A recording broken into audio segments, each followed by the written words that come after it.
प्राविधिक छात्र हो। म यस नाटकमा बुवाको भूमिका निर्वाह गर्न गइरहेको छु। नमस्ते, मेरो नाम महिमा अधिकारी, म कक्षा 7 मा पढ्ने विद्यार्थी हुँ। म यस घरले हिंसा नामक नाटकमा आमाको भूमिका निर्वाह गरेकी छु।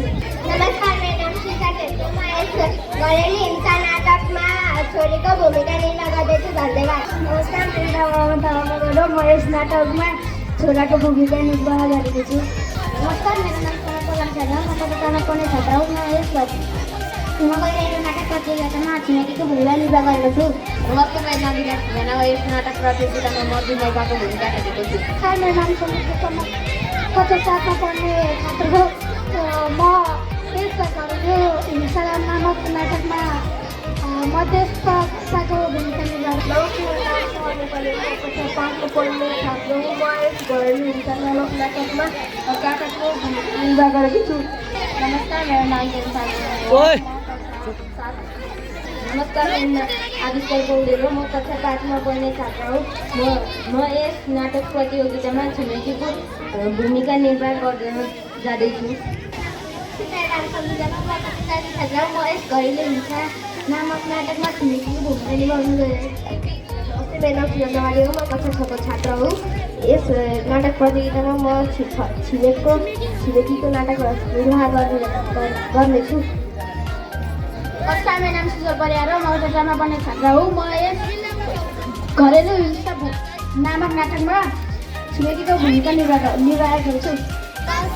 उल्टा छोराछोरी छन्। गोपाले सधैँ काम गरेर घरको व्यवहार चलाउने गर्छ। एक दिनको कुरा हो, जब जिम्मल साहबको काम गर्न जान्छ, तब यो नाटक सुरु हुन्छ।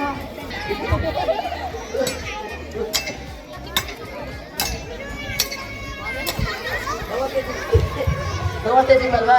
नमस्ते, हाय जिमलबा। आजको लागि यति काम हो तेरो। हुन्छ जिमलबा। ल काम गर। हुन्छ।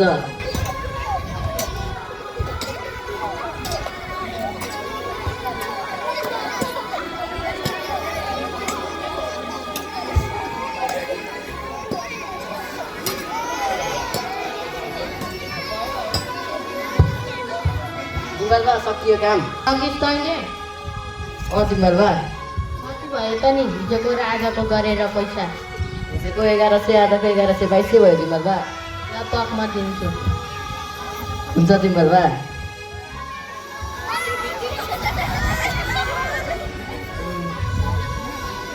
1000, 2000, 2100, 2200। लाग म गएँ।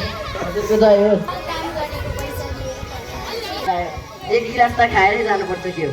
माइली, माइली, एक बोतल कडा पिम्पाले लिएर आऊ त। हिजोको पनि बाँकी नै छ। यो पैसा खाएर भागिदिने हो र तिरिहाल्छु नि। जल्दी त माइली जस्तै कडा रहेछ त।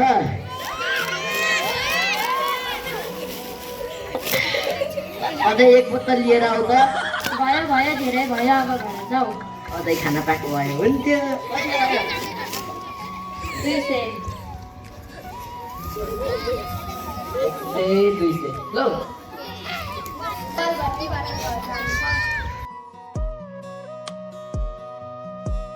कियामा रामे कियामा कता छेस?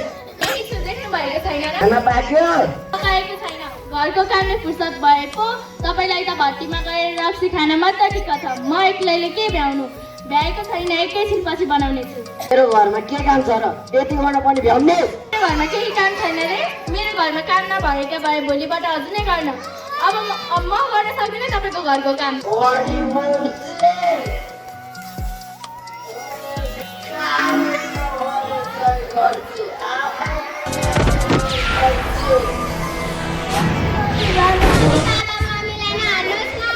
बढीको जस्तो आउँदैछ। के भयो बाबु, किन आइदिएको? अङ्कल दादाले रक्सी खाएर मलाई पिट्नु भनेको त सम्झाइदिनुहोस् न। ल जाऊ जाऊ। होइन, दिउँसोले के समस्या देखाएको छौ? र त मान्छेले नि के भन्ला? मेरो घरको मामलामा बोली त खोज हुन जा।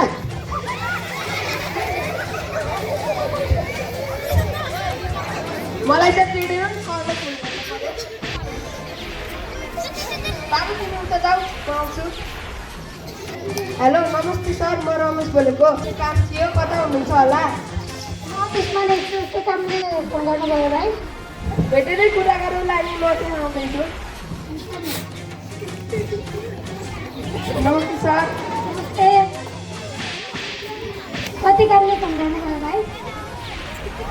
गोपाल दाइले चाहिँ भाउजूले रक्सीहरू दिनुभएको छ, हजुरबाट सम्झिनु पऱ्यो भनेर हजुर सर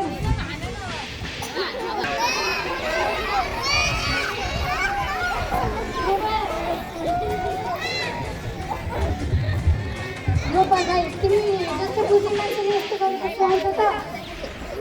हेर्नु न सर, दिनरात खाएर आउनुहुन्छ, न त घर परिवारको नै वास्ता छ, न त छोराछोरीको नै वास्ता छ। सहेर बस्नु पनि कति अति नै भयो नि सर। झुट बोल्दैछ अरूले त? मैले झुट बोलेको भए छिमेकीहरूसित सोध्नु न, उहाँहरूले पनि राख्नु भएको नै त छ। हो सर, गोपालले त जहिले रक्सी खाएर आएर आफ्नो छोराछोरी र श्रीमतीमा हातपात गर्छ। यसले झगडा गरेर हाम्रो बच्चा बच्चीको पढाइमा नि असर परेको छ। कृष्णजीले सही भन्नुभयो। यिनीहरूको राजनीतिक झगडाले गर्दा हाम्रो छोराछोरी पनि डराएर रातभर सुत्नै पाएका छैनन्। गोपाल भाइ, तिम्रो घरको कारणले समाजलाई नै असर हुने तरिकाले झगडा गर्नु भएन नि। यसरी रात दिन अरूलाई असर पार्ने तरिकाले झगडा गर्नु भएन नि गोपाल भाइ। हो त नि, समाजमा असर पर्ने काम त गर्नु भएन नि। जे जसो भयो नि गोपाल भाइ, तिम्रो परिवार हो। तिमीले आफ्नो छोराछोरीको भविष्य सोच्नुपर्छ। यसरी आफ्नो श्रीमतीलाई कुटपिट गरेर यसरी दिनु हुँदैन। तिमीले यस्तो समस्याको समाधान पो गर्नुपर्छ। मबाट ठुलो गल्ती भयो सर, मलाई माफ गरिदिनुहोस्।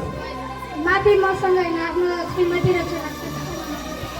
मबाट ठुलो गल्ती भयो सीता, मलाई माफ गरिदियो। छोराछोरीहरू मलाई माफ गरिदियो। हजुरलाई मैले यो पालिको लागि माफ गरिदिएँ। अर्को पालिबाट यस्तो गल्ती गर्न पाउनुहुन्न नि फेरि। सर हामीले सीतालाई जस्तै अरू महिलाहरूलाई कुटपिट, शारीरिक र मानसिक नै यातना दिनु हुँदैन। यस्ता महिलामाथि हुने हिंसाले समाजमा नकारात्मक असर पुऱ्याउँछ। त्यसकारण यस्ता घटनालाई जराइदेखि हटाउनुपर्छ भन्ने सन्देश पाइन्छ। धन्यवाद।